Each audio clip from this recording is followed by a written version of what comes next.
Only Jesus can save us. Si Jesus lamang ang makapagligtas sa ating lahat. Wala nang iba. 1 John chapter 5 verse 20 to 21. At nalalaman nating na parito na anak ng Diyos at binigyan tayo ng Diyos ng pangunawa upang makilala natin ang tunay na Diyos at tayo ay nasa tunay na Diyos sa kanyang anak na si Jesus. Si Jesus ang tunay na Diyos at buhay na walang hanggan. Mga anak, lumayo kayo sa mga Diyos-Diyosan. Binigyan tayo ng Diyos ng pag-iisip. Binigyan tayo ng Diyos ng katalinuhan upang maintindihan natin kung sino ba talaga ang tunay na Diyos at tayo ay nasa tunay na Diyos. Si Jesus lang talaga.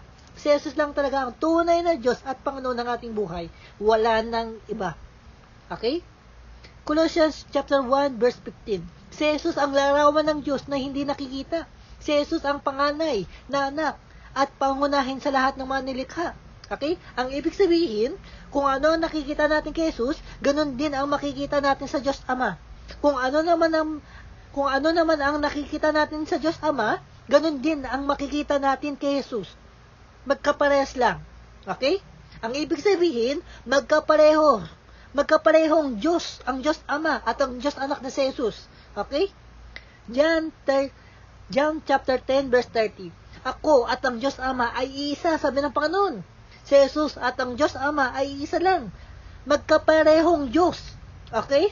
Ano ba ibig sabihin nito? Ang ibig sabihin ng isa lang is magkapareho lang sila. Okay? Magkaparehong Diyos, ang Diyos Ama at si Jesus. Okay? Kung ano ang pagka-Diyos ng Diyos Ama, ganun din ang pagka-Diyos ng Diyos ni Jesus. Okay? Colossians chapter 2 verse 9. Kaya huwag kayong magpapaloko. Huwag kayong magpapaloko kasi ang kapuspusan ng Diyos ay nananahan sa katawan ni Jesus.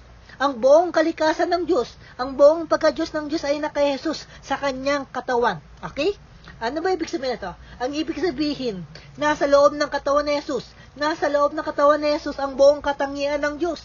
Okay? Kaya hindi natin pwedeng sabihin na si Jesus ay taong-tao lang. Bakit kaya? Bakit hindi natin pwedeng sabihin na si Jesus ay taong-tao lang? Kasi si Jesus ay nagkatawang tao lamang. Okay? Nagkatawang tao lamang si Jesus. Okay? Nagkatawang tao lamang ang Diyos natin. Dahil si Jesus ay tunay na Diyos na nagkatawang tao. Nagkatawang tao lamang ang Diyos na si Jesus. Okay? Diyos talaga si Jesus. Pero, nagkatawang tao lang siya. Okay? Huwag tayong magpapaloko sa ibang tao na kay Jesus talaga ang pagka-Diyos ng Diyos. Okay? Si Jesus lang talaga. Si Jesus lang talaga ang tunay na Diyos at tunay na Panginoon ng ating buhay. Wala nang iba. Okay? 1 Corinthians chapter 1 verse 24. Subalit sa mga tinawag ng Diyos, maging Hudyo o maging Griego, si Jesus ang kapangyarihan ng Diyos at karunungan ng Diyos. Si Jesus talaga ang tunay na Diyos at tunay na Panginoon. Bakit? Kasi may kapangyarihan siya. Okay? Lagi natin tatandaan, si Jesus talaga ang tunay na Diyos at tunay na Panginoon dahil may kapangyarihan siya. Okay? Si Jesus mismo ang kapangyarihan ng Diyos at karunungan ng Diyos. Kung hindi sa Diyos, bakit may kapangyarihan siya? Tama o mali? Tama, di ba? 1 John chapter 5 verse 7 to 8. Tatlo ang nagpatotoo. Tatlo ang nakarecord sa langit. Ang Diyos Ama, ang Salita, at ang Espiritu Santo. At ang tatlong ito ay iisa. At mayroong tatlong nagpatotoo sa lupa. Ang Espiritu, ang tubig, at ang dugo. Okay? At ang tatlong ito ay nagkakaisa. Okay? Ang ibig sabihin, si Jesus at ang Diyos Ama at ang Holy Spirit ay isa lang. Okay? Ano ba ibig sabihin ito? Ang ibig sabihin is, magkaparehong Diyos Jesus. Magkaparehong Diyos Jesus at ang Diyos Ama at ang Holy Spirit. Ang ibig sabihin, iisa lang. Iisa lang ang pagka-Diyos ng Diyos Ama at ni Jesus. Okay? Kung Diyos si Jesus, Diyos din ang Diyos Ama. Diyos din ang Espiritu Santo. Okay? For example, pagbibigay ako ng example para mas maliwanag sa atin to. Okay? For example, yung itlog. Iisa lang talaga ang itlog. Pero, may tatlong bahagi ang itlog. Okay? Ano ang tatlong bahagi ng itlog? May shell, may egg yolk, at may egg white. Pero, iisa lang siya. Tama? Okay? Iisa lang. Iisa lang ang itlog. Pero, may tatlong bahagi ang itlog. Okay? Tatlo ang nasa loob ng itlog. Ganon din ang isang Diyos. Okay? Iisa lang talaga ang Diyos natin, pero may tatlong bahagi ang Diyos. Okay? Tatlo ang nasa loob ng iisang Diyos. Okay? Ayun ang Diyos Ama, ayun ang Diyos Anak na si Jesus, at ang Holy Spirit. Okay? Ang ibig sabihin, ano ba ibig sabihin ito? Ang ibig sabihin, si Jesus ay tunay na Diyos at ang pagiging Diyos ni Jesus, ang pagka-Diyos ni Jesus ay panghabang buhay. Hindi natatapos. Hindi natatapos ang pagka-Diyos ni Jesus. Ayan ang lagi nating tatandaan. Sa tamang panahon, sa takdang panahon, mahayag, malalantad at makikita ng lahat-lahat ng tao na si Jesus nga talaga ang tunay na Diyos at Panginoon ng ating buhay. Wala nang iba. Okay? Si Jesus mismo ang hari ng mga hari at Panginoon ng Panginoon. Okay? Si Jesus ay tunay na Diyos. Si Jesus ay tunay na Diyos, tunay na Panginoon, at tunay na tagapagligtas ng ating buhay. Okay? Si Jesus lamang. Si Jesus lamang ang makakapagbigay sa atin ng buhay na walang hanggan. Sa ating buhay, wala nang iba. Bakit? Bakit si Jesus lamang ang makakapagbigay sa atin ng buhay na walang hanggan sa ating buhay? Kasi si Jesus lamang ang Diyos na nagkatawang tao. Si Jesus lamang ang Diyos na nagkatawang tao upang iligtas tayong lahat sa kapahamakan. Okay? Kayang-kaya tayong iligtas ni Jesus sa kapahamakan. Ang pinaka-goal ng Diyos, ang pinaka-gusto ng Diyos, iligtas tayong lahat sa kapahamakan. Okay? Sige. Sige, patunayan natin na talagang Diyos Jesus. Jeremiah 10:10. Pero ikaw, Yahweh. Pero ikaw, Jesus, ang tunay na Diyos, ang Panginoon, ang tunay na Diyos, si Jesus ang buhay na Diyos at walang hanggang hari. Kapag nagagalit si Jesus, nayayanig ang daigdig at walang bansa na makakatagal sa tindi ng galit niya. Isaiah 43, verse 11 and 13. Ako ay si Yahweh. Ako ay si Yahweh. Ako ang Panginoon. Sabi ni Jesus. Okay? Wala nang iba pa. Wala nang iba pa. Walang ibang tagapagligtas maliban sa akin, sabi ng Panginoon. Ako ang Diyos at mananatili akong Diyos, sabi ng Panginoon Jesus. Walang makakatakas sa aking kapangyarihan at walang makakahadlang sa aking ginagawa, sabi ng Panginoon. Okay? Isaiah 42 verse 8. Ako si Yahweh, ako ang Panginoon, sabi ni Jesus. Okay? Yan ang aking pangalan. Walang makaangkin ng aking karangalan, sabi ng Diyos. Hindi ko ibibigay sa iba. Hindi ko ibibigay sa iba ang aking kaluwalhatian. Ang papuri ay sa akin, hindi sa ibang Diyos-Diyosan. Okay? John 20 verse 28 to 29. Sinabi ni Tomas kay Jesus. Sinabi ni Tomas kay Jesus, Panginoon ko at Diyos ko. Sinabi ni Jesus kay Tomas, naniniwala ka na ba? Naniniwala ka na ba na Diyos ako dahil nakita mo ako? Mapalad ang mga naniniwala. Mapalad ang mga taong naniniwala kahit hindi nila ako nakita, sabi ng Panginoon. May tanong ako. Sino ang nagsabi na Panginoon at Diyos Jesus? Si Tomas, tama? Kanino naman? Kanino naman sinabi ni Tomas na Diyos Jesus? Kay Jesus. Kay Jesus niya sinabi. Okay? Sinabi ni Tomas kay Jesus, Panginoon ko at Diyos ko. Kinilala ni Tomas na si Jesus ay tunay na Diyos at Panginoon ng ating buhay. Okay? Ang ibig sabihin, ano ba ibig sabihin ito? Ang ibig sabihin, 100% na naniwala si Tomas na si Jesus nga talaga ang tunay na Diyos at Panginoon ng ating buhay. Okay? Bakit naniwala si Tomas na si Jesus ay Diyos? Bakit naniwala si Tomas na si Jesus ay Diyos? Dahil nakita mismo ni Tomas na nabuhay muli si Jesus.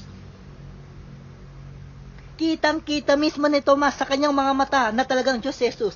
Harap-harapan niyang nakita si Jesus na nagliliwanag. Si Jesus. Okay? Nagniningning sa liwanag si Jesus. Nagniningning sa liwanag si Jesus nung makita ni Tomas si Jesus. Okay? Nung makita ni Tomas si Jesus, sinabi ni Jesus, naniniwala ka na ba? Naniniwala ka na ba na Diyos ako dahil nakita mo ako? Mapalad ang mga taong naniniwala kahit hindi nila ako nakita. Isipin natin ng mabuti. Isipin natin ng mabuti na si Jesus nga ay isang Diyos na nagkatawang tao. Pinapaisip pala sa atin ng Diyos na talagang Diyos si Jesus. Okay? Gusto pala ng Diyos na isipin natin na totoong Diyos si Jesus. Iisa lang talaga ang Diyos anak na si Jesus. Si Jesus lang talaga. Si Jesus lang talaga ang tunay na Diyos at tunay na Panginoon ng ating buhay. Wala nang iba. Okay? Panghabang buhay. Panghabang buhay ang pagka-Diyos ni Jesus. Okay? Hindi pala natatapos ang pagka-Diyos ni Jesus. Okay? Hanggang sa paglaki natin, hanggang sa pagtanda natin, Diyos pa rin si Jesus. Hindi natatanggal ang pagka-Diyos ni Jesus. Ayan ang lagi nating tatandaan. Okay? 1 John chapter 5 verse 11 to 13. At ito ang patotoo, ipinagkaloob sa atin, ibinigay sa atin ng Diyos ang buhay na walang hanggan. At ang buhay na walang hanggan ay makakamit natin sa pamamagitan ng kanyang anak na si Jesus. Okay? Kanino natin matatanggap ang buhay na walang hanggan? Kanina natin makakamit ang buhay na walang hanggan? Kay Jesus. Okay? Kung anak ng Diyos ay nasa isang tao, mayroon siyang buhay na walang hanggan. Ngunit, kung wala sa kanya ang anak ng Diyos, okay? Kung wala sa puso ng isang tao ang Diyos anak na si Jesus, wala siyang buhay na walang hanggan. Isinusulat ko to is sa inyo upang malaman ninyo na kayong sumasampalataya sa anak ng Diyos ay may buhay na walang hanggan. Ano ba ibig sabihin nito? Ang ibig sabihin, meron tayong buhay na walang hanggan dahil sumasampalataya tayo kay Jesus. Inuulit ko, meron tayong buhay na walang hanggan dahil sumasampalataya tayo kay Jesus. Ang lahat ng taong sumasampalataya kay Jesus ay may buhay na walang hanggan. Okay? Si Jesus mismo ang anak ng Diyos Ama. Kung tunay tayong sumasampalataya kay Jesus, kung tunay tayong sumasampalataya kay Jesus, na si Jesus ay tunay na Diyos, tunay na Panginoon, at tagapagligtas ng ating buhay, makakatanggap tayo ng regalo galing sa Diyos, makakatanggap tayo ng buhay na walang hanggan. Lagi natin tatandaan, kung talagang sumasampalataya tayo, kung totoong sumasampalataya tayo kay Jesus, may buhay na walang hanggan tayo. Okay? Makakatanggap talaga tayo ng buhay na walang hanggan sa piling ng Diyos. Bakit? Kasi nasa atin ang Diyos anak na si Jesus. Pero, kung hindi tayo sumasampalataya kay Jesus, kung ayaw natin sumampalataya kay Jesus, kung hindi tayo naniniwala na si Jesus ay tunay na Diyos at tunay na Panginoon ng ating buhay, hindi tayo makakatanggap ng buhay. Okay? Wala tayong buhay na walang hanggan. Bakit? Kasi ayaw natin sumampalataya na si Jesus ay Diyos. Okay? John 3:18. Siya na sumasampalataya kay Jesus ay hindi hinahatulan. Ang mga taong sumasampalataya kay Jesus ay hindi hinahatulan. Ang ayaw sumampalataya, ang hindi sumasampalataya ay nahatulan na. Ang mga taong ayaw sumampalataya kay Jesus ay parurusahan. May tanong ako, bakit parurusahan? Bakit parurusahan ang mga taong ayaw sumampalataya kay Jesus? Kasi siya ay hindi sumasampalataya sa pangalan ng buktong na anak ng Diyos. Kasi hindi siya sumasampalataya kay Jesus. Kasi dahil hindi siya sumasampalataya na si Jesus ay tunay na Diyos at tunay na Panginoon ng kanyang buhay. Okay? John 3:36. Ang sumasampalataya sa Diyos anak na si Jesus, ang sumasampalataya sa Diyos anak na si Jesus ay may buhay na walang hanggan. Ngunit, ang hindi sumusunod sa Diyos anak na si Jesus ay hindi magkakaroon ng buhay. Sa halip, mananatili sa kanyang pot ng Diyos. Okay? Ano ba ibig sabihin nito? Ang ibig sabihin, kung totoo tayong sumasampalataya, kung talagang naniniwala tayo kay Jesus na si Jesus nga talaga ang Diyos anak, mayroon tayong buhay na walang hanggan. Kung talagang naniniwala tayo na si Jesus ay tunay na Diyos at tunay na Panginoon, makakatanggap tayo ng buhay na walang hanggan. Pero, kung ayaw niyang maniwala, ayaw niyang sumampalataya na Diyos si Jesus, at ayaw niyang maniwala na nagkatawang tao lamang ang Diyos na anak na si Jesus, hindi siya magkakaroon ng buhay. Okay? Dahil mananatili sa kanyang pot ng Diyos. Okay? Ang ibig sabihin, ano ba ibig sabihin ito? Ang ibig sabihin, parurusahan ng Diyos ang mga taong ayaw maniwala, ayaw sumampalataya na si Jesus nga talaga ang Diyos natin. Pero, kung sumasampalataya tayo na si Jesus ay tunay na Diyos, tunay na Panginoon at tagapagligtas ng ating buhay, may buhay na walang hanggan tayo. Dahil natanggal na ang galit ng Diyos sa atin. Bakit? Bakit natanggal na ang galit ng Diyos sa atin? Kasi sumasampalataya tayo na si Jesus ay tunay na Diyos at Panginoon ng ating buhay. Okay? Acts 4 verse 12. Wala nang ibang pangkaligtasan. Okay? Wala nang ibang kaligtasan sa kanino man, kundi si Jesus lamang. Okay? Kasi walang ibang pangalan sa ilalim ng langit na ibinigay sa mga tao na ikaliligtas natin. Si Jesus lamang ang ibinigay ng Diyos Ama. Lagi natin tatandaan, ha? Si Jesus lamang ang ibinigay ng Diyos Ama sa lahat-lahat ng tao upang tayo ay maligtas sa dagat-dagatang apoy ng impyerno. Okay?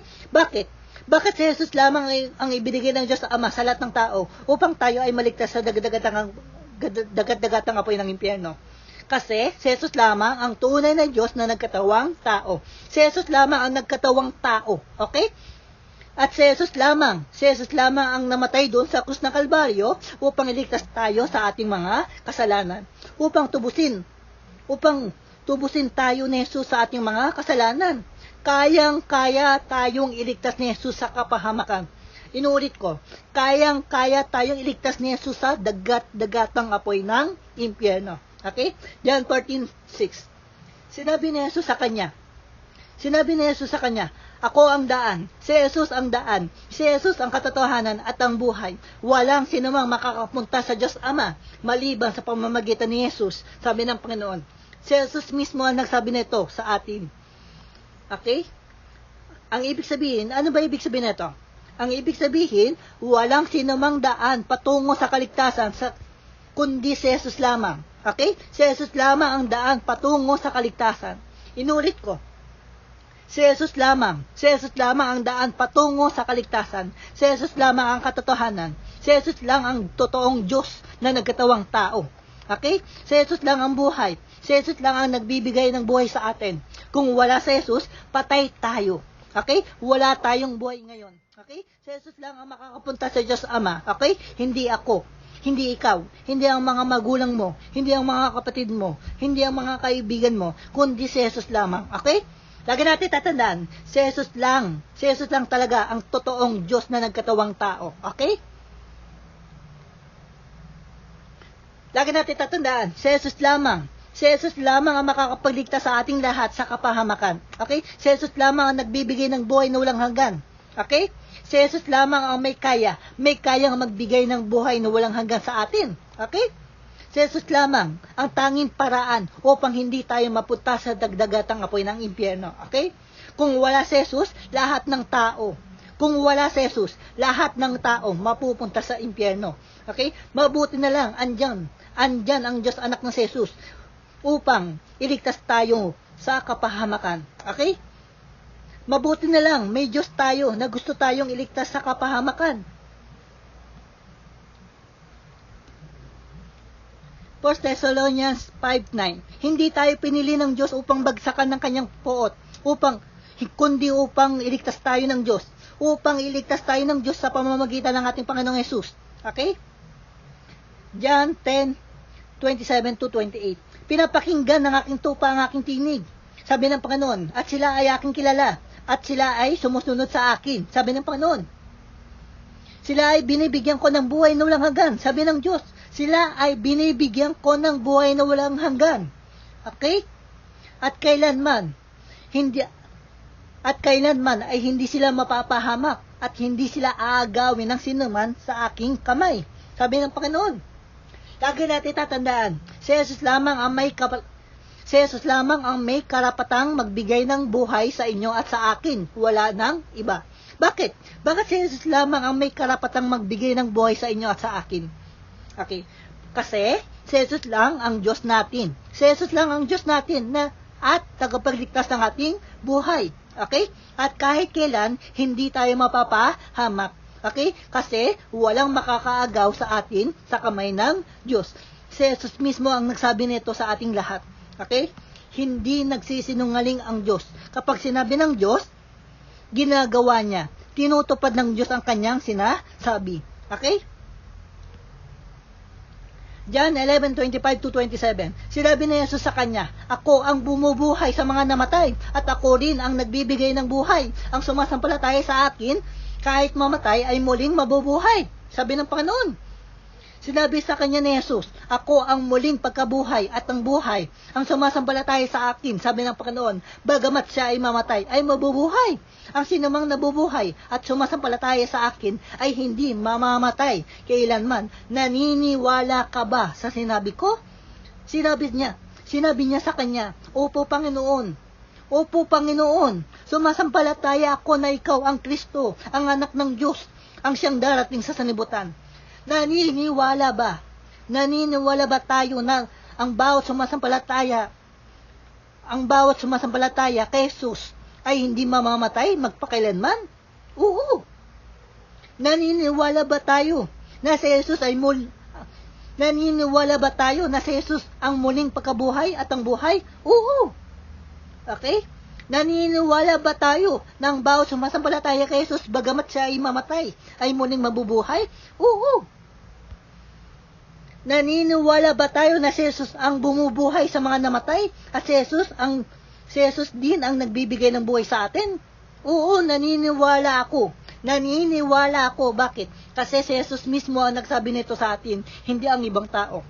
Muling mabubuhay ang mga taong sumasampalataya kay Jesus. Inulit ko.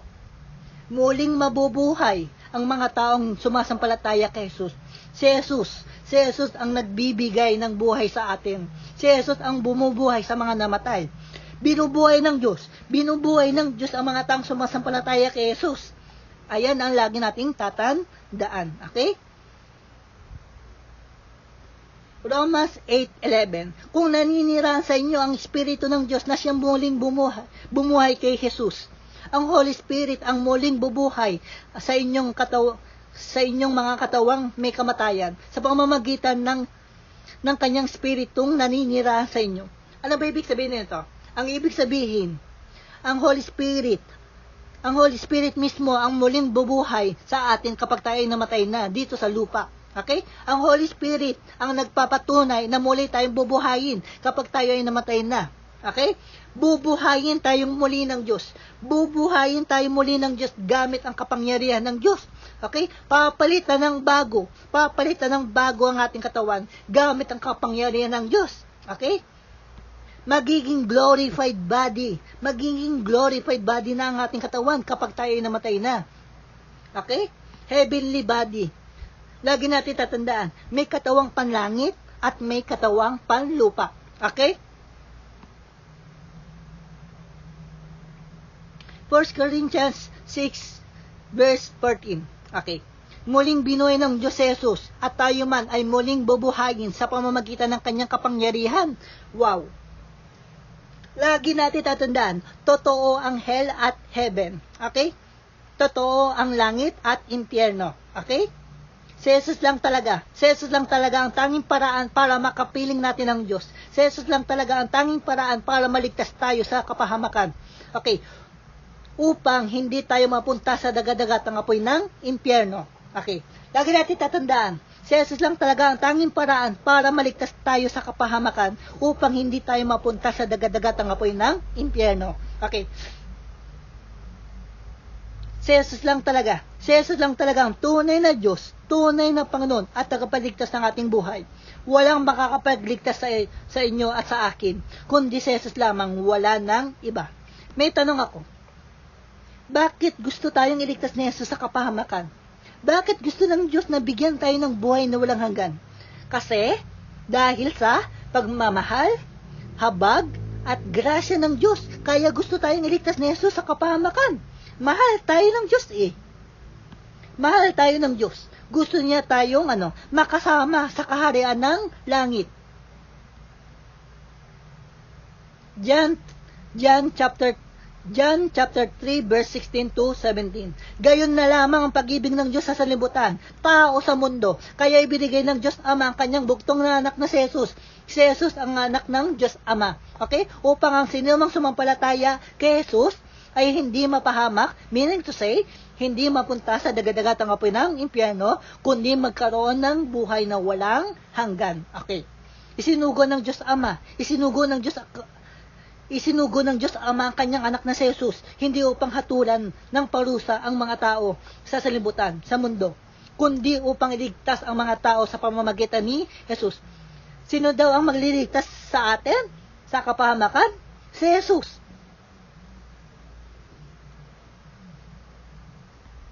Romans 6:23. Ito ay sapagkat ang kabayaran ng kasalanan ay kamatayan, ngunit ang walang bayad na kaloob ng Diyos ay buhay na walang hanggan kay Kristo Jesus na ating Panginoon.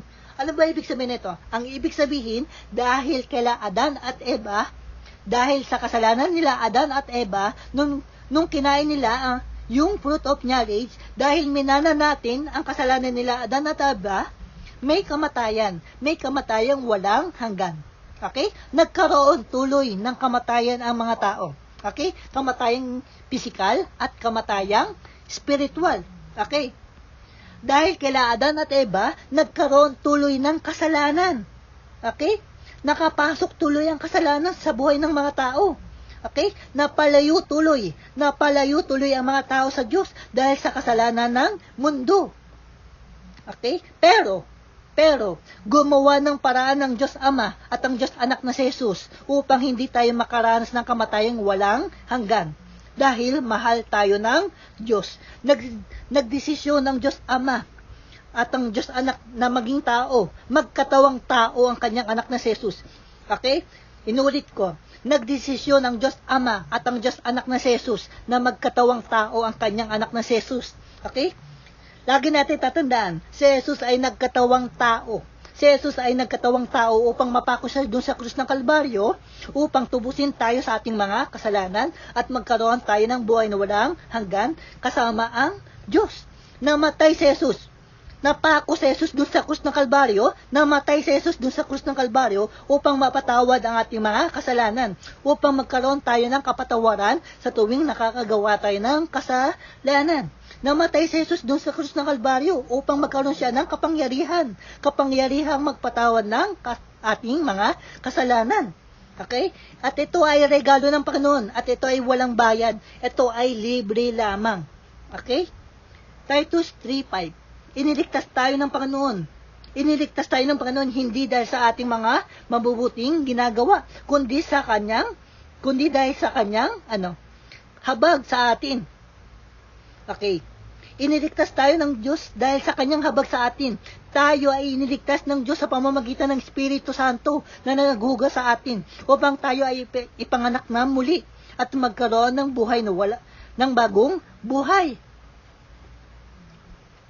Ephesians chapter 2 verse 8-9. Sapagkat dahil sa kagandang loob ng Diyos, kayo ay naligtas sa pamamagitan ng pananampalataya, at ito ay regalo ng Diyos at hindi mula sa inyo, sa inyong sarili. Okay? Hindi ito bunga ng inyong mga gawa, kaya't walang may pagmamalaki ang sinuman. Ano ba ibig sabihin nito? Ang ibig sabihin, sumampalataya tayo kay Jesus. Okay? Sumampalataya tayo kay Jesus upang iligtas tayo ng Diyos sa kapahamakan. Okay? Ang pinakasusi ng kaligtasan ay ang pagsampalataya sa Diyos. Okay? Ang pinakasusi ng kaligtasan ay ang pagtanggap kay Jesus bilang tunay na Diyos at Panginoon ng ating buhay. Okay?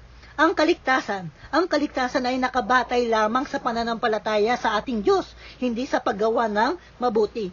Okay? Makakatanggap tayo ng kaligtasan kung tunay ang pananampalataya natin kay Jesus. Okay?